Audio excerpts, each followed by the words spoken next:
Hello, this is the Watchdog, and welcome to another exciting episode of Fun with Watches. If watches weren't fun, you'd only need one. Today, we're going to review the Militado ML12. Let's start out with the wrist check.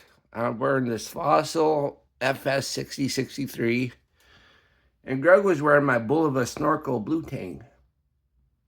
Grego said he discovered that Saw Gerrera survived the destruction of Jeddah City and ended up going to law school. Grego said he saw a billboard that said, if you ever get in trouble, you better call Saw. All right, let's take a look at the watch. I'm kind of disappointed in the box. I mean, I usually don't really care about the box, but compared to other Militados, this box is really kind of a disappointment. Pretty plain Jane. They usually put their watches in nice boxes. I don't know what happened here. But here it is, the ML12. This is supposed to be red, but it looks kind of more brown than it does red, doesn't it? Another Militado on my channel. Militado mostly makes military-inspired quartz field watches, thus the name, although they do make an automatic diver that looks like a Black Bay. Maybe that's for the Navy. This ML12 is going for pure simplicity, as it is a simple quartz three-hander with no date. To mix it up, there's a Ronda quartz movement instead of the usual Seiko or Miyota. This watch cost me $40 when I bought it before the end of de minimis. The store I bought it from now wants $80, which is just too much for this watch. I found it for less at other stores, but not $40. But I'll leave links for the more affordable stores. This watch comes in 2 different colorways with 3 different straps, giving you a total of 6 different choices. The dials come in green or red, although the red can pass for brown. The double pass straps are gray, black, or green. This watch is 38 millimeters at the case and 36.5 at the bezel. 47.5 millimeters lug to lug, which is kind of long for a 38. It's 13.6 millimeters thick if you include the dome crystal and the double pass. 10.6 without it. Has a 20 millimeter leg width. It weighs 59 grams on the supply double pass canvas strap. The bezel is just plain, but has the same finish as the rest of the case, which is sandblasted. Then we have the dial. If you look close, there's a texture to the dial, and everything's printed on it. We have the train track minute markers with little dots at the minor indices and little batons at the majors. And then we have numerals everywhere. And then we have the little government issue symbol here. And then we have the fence post, minute, and hour hand. Actually, they're sword hands, sorry. And then we have a lollipop second hand. And it appears to be hitting the marks. And there's no mention of depth rating or quartz or anything like that. And you get 100 meters. The crown is a screw down and it's unsigned. And it pops nicely when you unscrew it. There is a ghost date though. So you can feel the ghost, you can feel the date moving. But once you screw it out and go to set it again, there's no minute and hand jump or anything like that. This is a Ronda 515, so you're not going to get anything like that on a Ronda. Then when you go to screw it down, it catches right away. You don't feel like you're going to strip it, so the thread action is nice.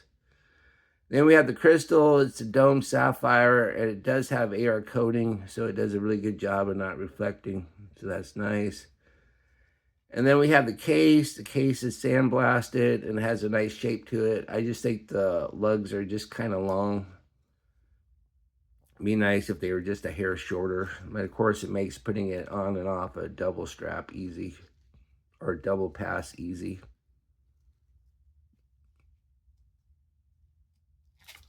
And then we have the case back. The case back is a simple screw down.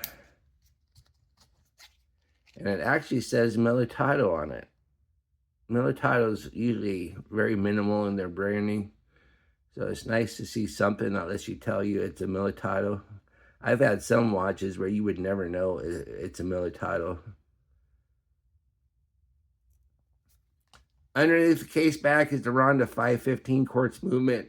This is basically the same as the 515 24H you see everywhere, but it doesn't have the GMT hand.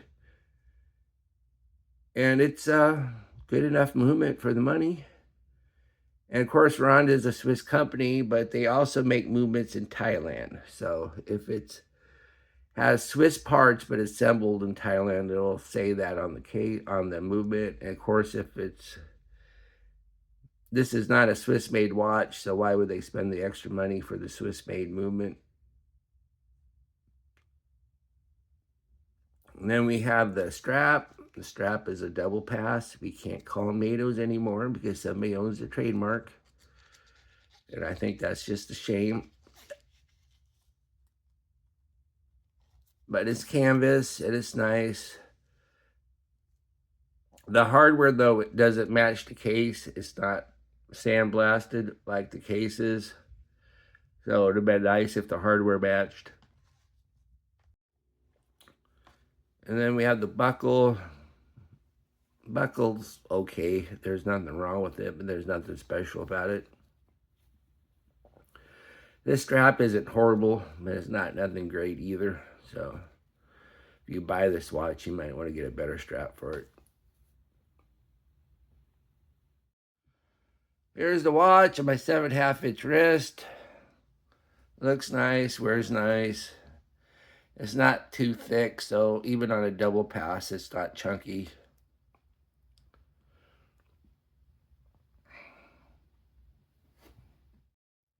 Here's the watch on a Vario double pass strap.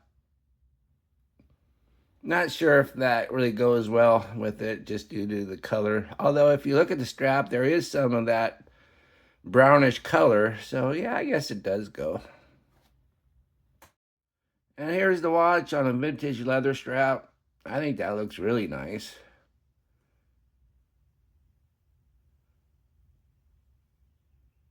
And thankfully with the drill lugs, it was really easy to take the spring bars out to put it on this one.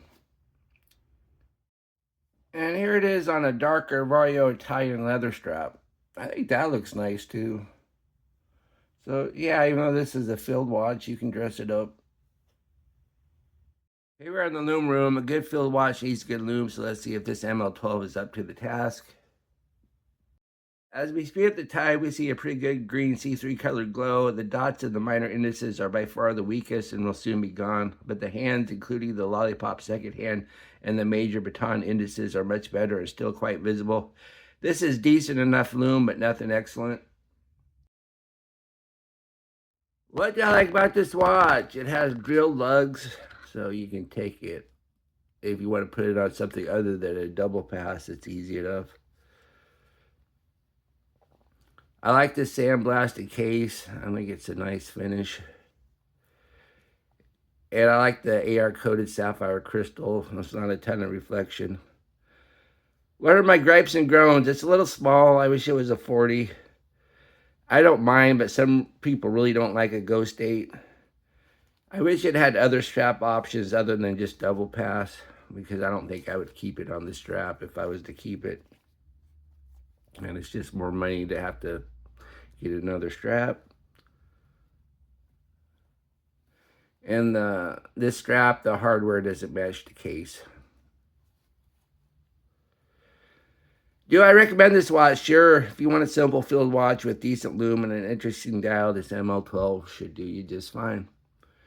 Well, thank you for watching my review of the Militado ML12, and I'll be back with another review. Be sure and like and subscribe to my channel. If you like this watch, I'll leave an affiliate link. I'll also leave a link to Watch Dives if you don't want to get it from AliExpress due to tariffs and stuff. I don't have an affiliate link with Watch Dives, but I'll leave a link. And I'd like to thank my Members' Choice members, all 6 of you. The vote is in on the latest Members' Choice watch, so I ordered it the other day, so it should be arriving fairly soon. And it was that Mathe Tissot GMT watch. So, once again, only members get to see the unboxing, but everybody gets to see the review. But the members get a week-long head start. Bye.